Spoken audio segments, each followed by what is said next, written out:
जो नेक्स्ट जो क्वेश्चन है वो है कि जो ट्रेडिशनल मिटिगेशन स्ट्रेटजीज़ हैं वो उनसे उतना रिजल्ट नहीं मिल पाया क्लाइमेट चेंज के अगेंस्ट, तो हमें रेडिकल स्ट्रेटजी यूज़ करनी चाहिए, जैसे कि जियो इंजीनियरिंग हो गया। तो इस पर आपको आंसर लिखना है।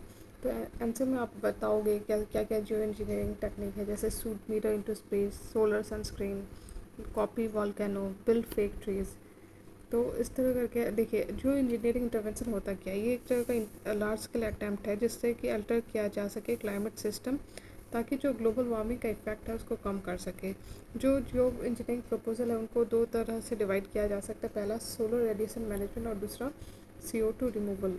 क्लाइमेट इंजीनियरिंग जो है उससे क्या होता है कि होप मिलता है कि टेम्पोररी रिवर्सिंग हो सके some aspect of global warming, और जो नेचुरल क्लाइमेट है उसको प्रिजर्व किया जा सके, साथ में जो ग्रीन हाउस गैस एमिशन है उसको कंट्रोल किया जा सके। जो टेक्नोलॉजी इसमें इंक्लूडेड होंगी वो होंगे आपके sulphate aerosol in the upper atmosphere to deflect sunlight art.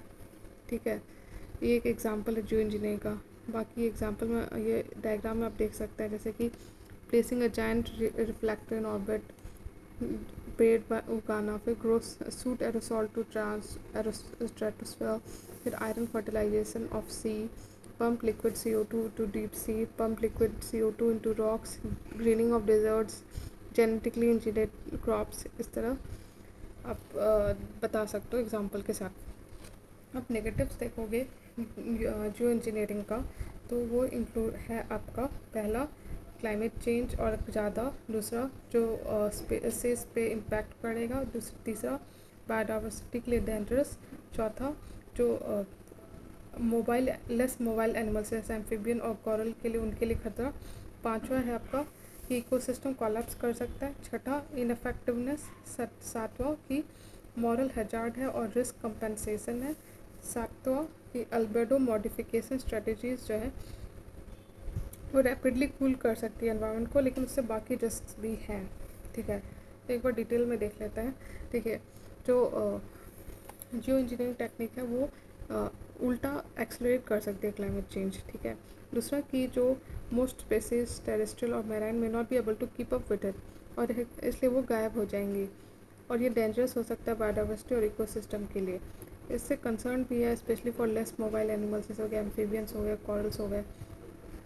सिर्फ स्पेसिस नहीं बल्कि पूरे इकोसिस्टम के लिए खतरा हो सकता है अगर वो सडनली कोलैप्स हो जाए by hitting the stop button on जो इंजीनियरिंग। ठीक है, तो इसलिए ये सब देखिए आर्टिफिशियल और नेचुरल जो मेथड्स हैं उनको रिप्लेस नहीं कर सकते ये सब। इनफेक्टिवनेस मतलब कि ज़्यादा इफ़ेक्टिव ना हो। ठीक है, तो मॉरल हैजार्ड और रिस्क कंपनसेशन, फिर अल्बेडो मॉडिफिकेशन स्ट्रेटजीज़ से क्या होगा कि जो प्लानट का सरफेस है रैपिडली कूल कर जाएगा, बट उससे एनवायरमेंटल और अदर रिस्क भी हो सकता है। और एक और जो कंसर्न है वो ओजोन लेयर रिलेटेड है। ये भी कहा जा रहा है कि इससे ना स्पाइक होगा ड्राउट में इन पार्ट्स ऑफ अफ्रीका। पॉजिटिव क्या है जो इंजीनियर का, एक तो ये इससे रिलीफ मिलता है particularly for species that were unable to keep up with past warming, मतलब ऐसे ऑर्गेनिज्म जो पास्ट वार्मिंग के कारण मर गए या जिनका नंबर्स डिप्लीट कर रहा है। साथ में बर्ड्स और fish which may have moved in response to elevated temperature in the past will possibly turn back. ठीक है, it seems likely it would reduce many climate risks, साथ में potentially reduce the number of north Atlantic cyclones में भी कमी होगी। जो कुछ कुछ टेक्निक है उनको एक बार डिटेल में देख लेते हैं। पहला आपका है carbon capture and storage technology, दूसरा है सोलर रेडिएशन मॉडिफिकेशन। ये दो तरह के मेनली आप डिवाइड कर सकते हो। तो CO2 रिमूवल अप्रोच जो है इसमें फोकस करता है कि रिमूव करना ग्रीन हाउस गैस। ठीक है, एक पाइपलाइन के थ्रू, और ये अंडरग्राउंड स्टोरेज फैसिलिटी में ट्रांसफ़र कर दिया जाता है। दूसरा सोलर रेडिएशन मॉडिफिकेशन, इसमें क्या होता है कि जो भी सोलर रेडिएशन होता है उसको ट्राई किया जाता है रिफ्लेक्ट बैक कर दिया जाए। ठीक है, तो इस तरह से ये आपका आंसर हो गया। तो फॉरवर्ड में आप ये लिखोगे कि जो ये सही है कि बहुत सारे potential natural system as an effective solution for sequestering carbon dioxide has led to several efforts, लेकिन हमें और कुछ बहुत सारे स्टेप्स लेने की ज़रूरत है अभी भी, क्योंकि ग्लोबल वार्मिंग क्लाइमेट चेंज जैसा कि IPCC रिपोर्ट में देखा गया है हो रहा है।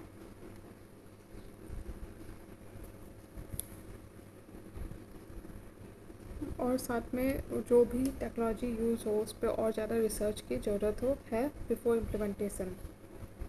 सर से ये हो गया। Thank you.